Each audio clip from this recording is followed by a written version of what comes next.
A very good evening to you.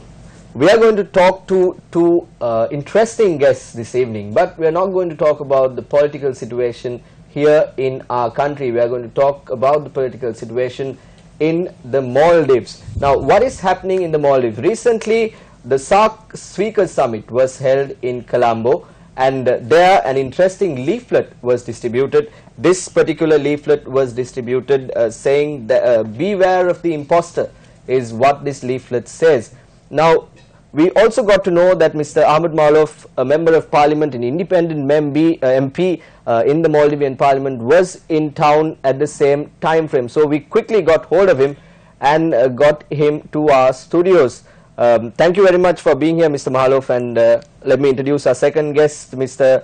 Hamid Abdul Ghafoor, the spokesperson of the Maldivian Democratic Party, a person who has very close connections to us. You keep us updated about what's happening in the Maldives, so thank you for that. Before we start, I want to ask you, sir, about this document that you all have been circulating at the SAARC Speakers Summit, and there were several emails also being circulated regarding the same subject. Mr. Abdullah Masih Mohammed, the Speaker of the Maldivian Parliament. First of all, let me ask you, it's a very strange situation when you see the Speaker of a Parliament coming for the sessions, coming to the chamber, surrounded by a military guard.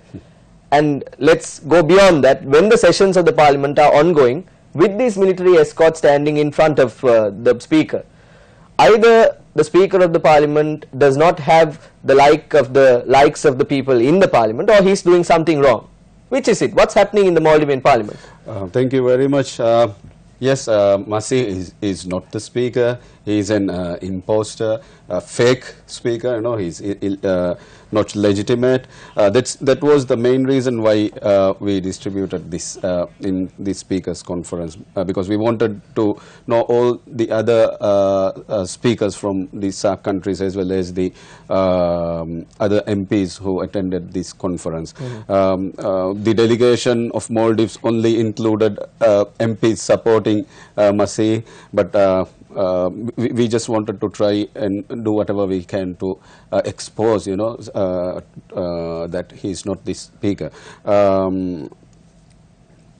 In March this year, first we submitted a no confidence motion with 31 signatures, and on the voting day on 27th March, while I was in jail, the opposition MPs were protesting and they were forcefully removed from the chamber, and then there was a controversial roll call voting.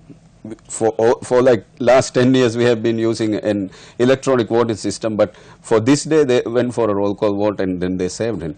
And after a few weeks again they changed the rules of procedure of the parliament, requiring 42 signatures out of 85 MPs to remove the Speaker. But according to the constitution, we need, I think, only 25 signatures to even file a no confidence motion against or to impeach the president. But still, they were scared. They knew that we were coming after him, and they thought that we won't be able to get 42 signatures. The majority is also 43. But with cross-party support, and also from MPs, from 10 MPs from the ruling party, we managed to get the second no confidence motion, I think in June this year, somewhere on June. And since then, our parliament is under a military siege. We haven't been able to do anything. Those who signed, mainly the MPs from the ruling party who signed this no confidence motion, about 7 of them, they are unseated unconstitutionally, and even now there are about 20 MPs on trial. You know, some of our MPs are even in jail. Mr. Ghafoor, now with what our Member of Parliament is saying here, I want to draw your attention back to what has happened. We initially saw an assassination attempt on President Yamin. Then we saw Vice President being arrested for the same reason. And then we saw this Al Jazeera documentary that has devastated how we know politics in Maldives. There's corruption charges, even to the extent of bombing certain media institutions in your country. The Chief Justice was accused. There were various allegations against your country, against the government, against the President and the Vice President themselves. But still, there is no action taken against any of these people. What do you think is happening? Where is the stoppage? Where is the blockade? I guess being a small country, being unknown, may have something to do with it, but we have brought our case to the attention of the international community. We are only 400,000 people, a very tiny country in that sense, but we occupy a huge ocean mass. So, and another limitation we have is, because it's so small, there are not many diplomatic missions there, but all the diplomatic missions accredited to the Maldives are based in Colombo, nearby. So, whatever has to happen, the communication comes between Colombo, you know, what's happening. This is our gateway to the world. So, our message goes through, very much through the missions here. So, I think that is one limitation. But because we have my party, our success was quite a fairy tale success, and the failure was equally stunning. The president, who led our party, he's got quite a very good profile internationally, especially because of his climate change initiatives. So these Just are to the be clear, two. we're talking about President Nasheed here. President Nasheed, yes, of course. So these are the two, I guess, you know, avenues through which.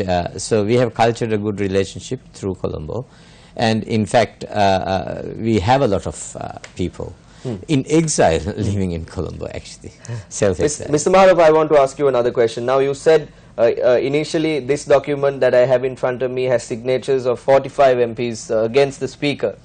With whatever was going on at that time, the budget of the country was also to be discussed at the same time frame when you were arrested. Then we now know that several members of parliament who are supporting this cause, who are supporting to bring back President Nasheed and supporting the opposition of your country, are being targeted and being put into jail, is what the sources from our point of view, the media sources in Maldives tell us, because there is absolutely no media freedom in your country. And this is, I might be bold in saying this, but these are based on information that we receive from your country. So what I want to ask you is, Mr. Mahalov, now at an important juncture, like when deciding the budget of your country, the President, the Vice President, and whoever it is involved are deciding to resort to mechanisms like, you know, controlling the MPs, putting them in jail. This is not good for the country. What is the opposition MPs? What is your opinion on this? You know, it's not only MPs, you know, we can now form a government from jail. We have former President Mohammad Nasheed jail, our former Vice President Ahmed Adib is in jail, we've got two defense ministers in jail, we've got the leader of Adalat party in jail, we've got the leader of Jamhuri party in jail, we've got the former prosecutor general in jail, we've got sitting judges in jail, and yes, MPs. The former deputy speaker Ahmad Nazim, he was jailed for 25 years. MP Qasim Ibrahim, he was jailed for 3 years. I spent 11 months in jail. And MP Faris, he's been in jail for like 3 months, and he's detained till the end of his trial. So after we submitted this no confidence motion with 45 signatures, now they are targeting all these MPs. As I mentioned earlier also, now 7 of these MPs are unseated unconstitutionally. And according to our constitution, it's very clear that they have to have a by-election before 2 months. But the election commission now says that they don't even have a budget for this, because we knew, even we were like seeing it happening, you know, that they will unseat them, plus there will be a by-election, but then they will do whatever they can to delay it, because President Yamin would be very sure that he won't be able to win any of these seats, because our recent local council election result is very clear that we managed more than 70% against him. 70% of the seats were won by the joint coalition. So he's not even doing that. And close to 20 MPs are on trial. You know, their cases are ongoing in criminal court.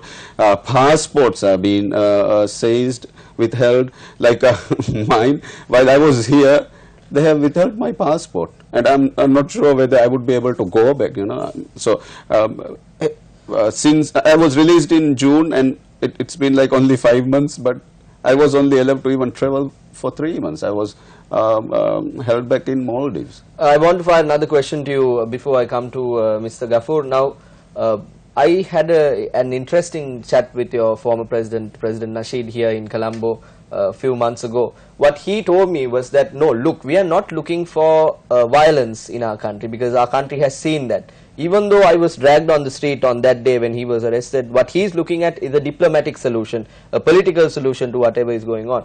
With all of that, keeping that in mind, with what you're telling me, what drives people like you, what drives the Maldivian Democratic Party, the other coalition opposition parties to work towards your goal?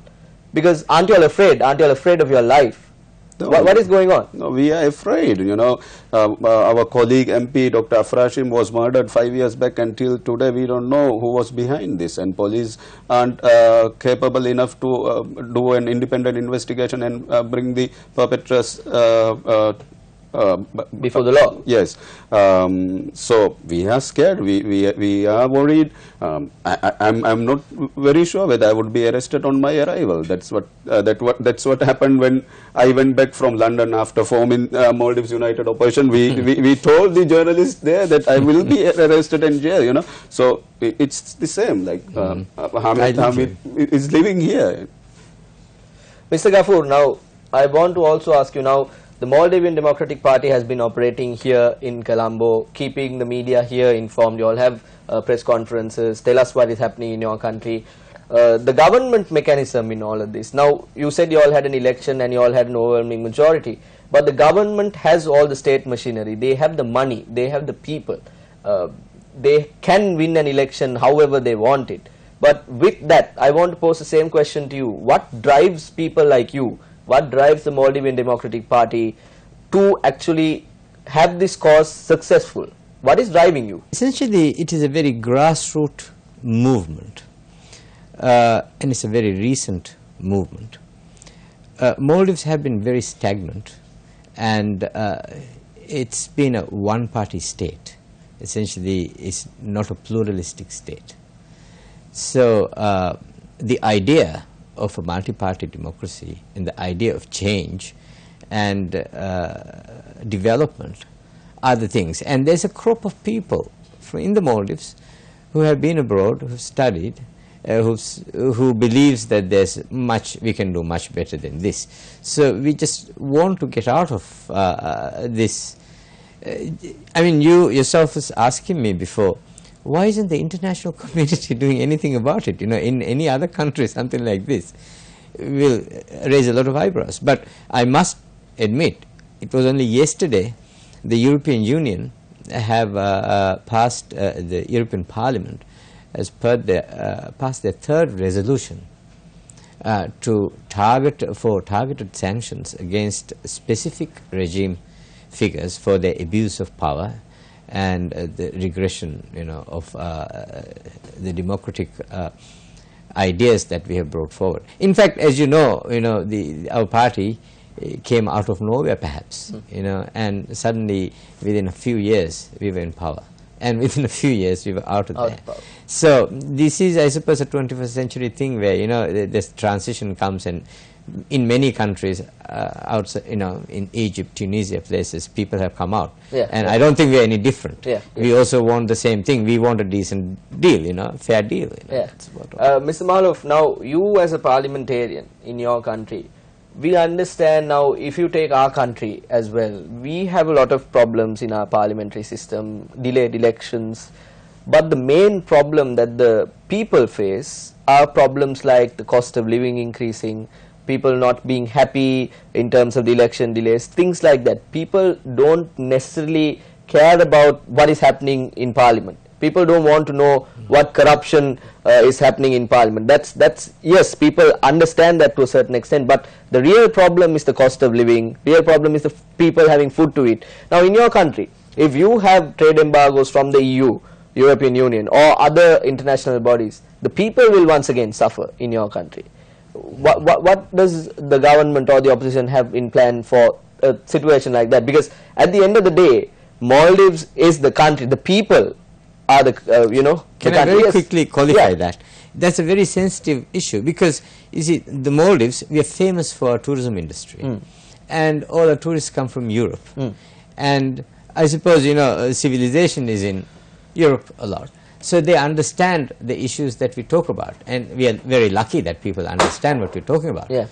But so, you know, we don't want, I mean, you know, we don't want this. We don't want our tourism industry wrecked. Yes. No way. Yes. But the best we can do is, because we have worked from within, and as Mr. Mahluf has said, it's scary. I mean, I myself am living here, and it's not only me, the former elections commissioner, the former auditor general, the former foreign minister, either here or in jail. Right.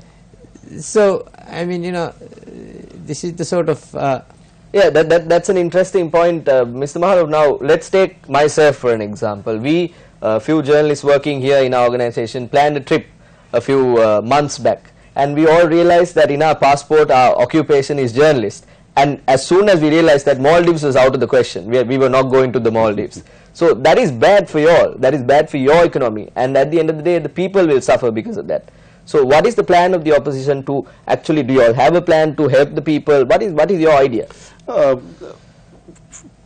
I think we need to change President Yamin. We need to remove Masih for this reason. You know, we need to act quickly. Otherwise, people will suffer on like resolutions when they pass these things in like in European Parliament, right? There will be an impact on these things. So that is the main reason why we are coming after Masih as well, because then only we would be able to restore democracy, you know, guarantee the rights for them. Like we need a free and fair election. For all this, we need to make way. Otherwise, if things get late, then definitely we would be, our people will be suffering. Mr. Mahluf, now you have circulated this document at the SAARC summit for the speakers. Now I want to ask you, what is the reach of this document? Yes, we received it as media institutions, we received a few of these from various sources. But now this document has been sent out. We see some graphic footage here as well, which our viewers will also see. MPs being threatened and harassed by... That's me. That's you. Yeah, I was punched, you know. That's how. That's what we face when I go to Parliament sessions now. Exactly. So this is your country's legislature that we are talking about. This is not some, you know, fight club that everyone likes going to or dislikes going to. Country laws are created here. This is the apex body to create laws. Now, when this happens in your parliament, what trust do the people have in the politicians? Actually, you know, the Maldivans are much aware about what's happening. You know, I'm sure if we could have a free and fair election even today, we would be able to beat Yamin easily. I'm sure he wouldn't be able to... If you don't get killed. Only, yeah. And it should be a free and fair election. I'm sure he wouldn't even get 10% vote. So people are aware, but still we are trying whatever we can. You know, like when we go to Parliament, we get punched, we get pushed. So it's really difficult. Like in those photos, in some photos, you won't even see my tie, but I go with my tie, and when I come out, it's not there. Probably one of the MNDF officers would have it, you know. So it's really tough, but still we don't want to give up, you know. We want to try and do whatever we can. Like we don't believe that anything endorsed, Masih being the speaker, would be legitimate. Like recently the ambassador to Sri Lanka was endorsed from Parliament with military presence, you know, while we were protesting inside, and he only secured, I think, 26 votes out of 85. But when he was appointed as the ambassador to Japan, he got like 66 votes. So we still don't believe that we would let them do it peacefully, but you know, when they start the parliament sessions on 9th of this month, Masih will be sitting in a very high platform where we won't be able to reach him, and it's the best joke in town on social media, on Facebook. He will be sitting like above 10 feet high, so it's going to be interesting. I want to, at the same time, with time very quickly running out, we are having an interesting chat, but I want to ask you, Mr. Mahalov, when will this be over? Inshallah, very soon. We are hoping to change things as soon as possible, because if Yamin is in power, we are not very sure about a free and fair election. And one of the things they have already decided to do for the next election is introducing electronic voting system. And the Election Commission has announced this day before yesterday that for a small country like Maldives, for only about 250,000 voters, we don't believe it is necessary, because we get the presidential election results within 1 to 2 hours, you know. So we know that they are trying their best to rig the election, so we should make sure this doesn't happen. But in the worst case, we are very much depending on the international community that they would help us and get us a free and fair election. And I think we should thank the Sri Lankan government on this TV channel, because Sri Lanka has always been a very, very supportive partner for Maldives. Mr. Ghafoor, I want to ask you a slightly different question than when it will be over. What is the future plan of the Maldivian Democratic Party? We know that former President Nasheed is rallying, mustering things up to actually have a fair election in your country. What is the future plan for the MDP? We want a stable country. We are going through a very difficult transition, and we want a political solution. As the President have spoken with you earlier, we want a political solution. And as it stands right now, Yamin's party is fractured, and Mr. Gayoom, his faction is with the joint opposition. Another partner was Mr. Qasim. They have also left him and with the joint opposition. Then there was the Religious Adalat Party. They themselves have left them. So Yamin is very much isolated, politically isolated, and we have also, I mean, it's a timely, we are talking about it, it happened only yesterday. We are very hopeful because the European Union, European Parliament has recognized the case. And we hope that, you know, finally we have been noticed. And in this country, I think, you know, we must remember, you know, this is spilling over into in a diplomatic problem.